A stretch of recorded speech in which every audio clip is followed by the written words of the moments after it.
என்னது புடவை கொடுத்தா காசு தருவீங்களா?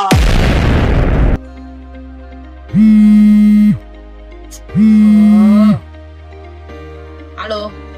ஏய் என்னதான் ஆச்சு? இன்னைக்கு லோன் அமௌண்ட் வேற கட்டணும். ஈரோடு போய் பணத்தை வாங்கிட்டு வரேன்னு சொன்னேன், என்னாச்சு? நான் பீரோல துணி எடுத்துட்டு இருக்கேன். ஆச்சு அவ்வளவுதான். போனது ஸ்பாட் காசு வாங்கிட்டு வந்துருவேன். பணம் வந்துருமா இன்னைக்கு? எல்லாம் வந்துரும். அதெல்லாம் ஸ்பாட்லயே காசு கொடுத்துருவாங்க. நீ கவலைப்படாத, நான் அனுப்பிச்சு விட்டுறேன். சரி என்னமோ பண்ணு. எவரும் தெரியாத புள்ளிக்கு இருக்கு. அண்ணா புடவை கொடுத்தா காசு கொடுத்தா கடை இதுதான். ஆமாங்கக்கா, வாங்கக்கா உட்காருங்க. 5 சாரி கொண்டு வந்திருக்கேன். இதுக்கெல்லாம் எவ்வளவு காசு வரும் பார்த்து சொல்லுங்க. நீங்க 7 சேரி கொண்டு வந்திருக்கீங்க மேடம். இந்த ஒரு சேரி மட்டும் போகாதுங்க. ஏங்கண்ணா?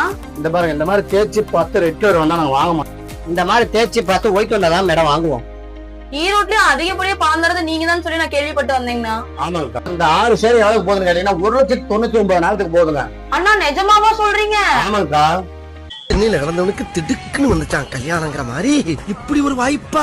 அண்ணா ஈரோடு நம்ம லொகேஷன் எங்கங்கண்ணா இருக்கு? ஆர்கே ரோடு லலிதா ஜுவல்லரி பக்கத்துலங்க, நாச்சமால் ஸ்ட்ரீட்க்கு நேர் ஆப்போசிட்டுங்க நம்ம கடைங்க. கடை பேர் வந்து கன்னியாகுமரி சென்டருங்க. நான் கோயம்புத்தூர்ல இருக்கேன். நான் மறுபடியும் புடவை இருக்குன்னா ஈரோட தான் கொண்டு வரணுங்களா? மேடம் சென்னை, கோவை, ஈரோடு, திருப்பூர் இருக்குங்க நம்மளோட பிரான்ச். நம்ம பண்ணா போதும், உங்க வீட்டுக்கே உங்க சேரியை பார்த்துட்டு உடனே கொண்டு கொடுத்து வாங்கிட்டு. நீங்களும் உங்க வீட்டுல பழைய பட்டு புடவை, கிழிஞ்ச பட்டு புடவை எல்லாம் வச்சிருக்கீங்க அப்படின்னா கன்னிகா பட்டு சென்டருக்கு வந்து புடவையை கொடுத்துட்டு பணமா மாத்திக்கோங்க. வரேன்.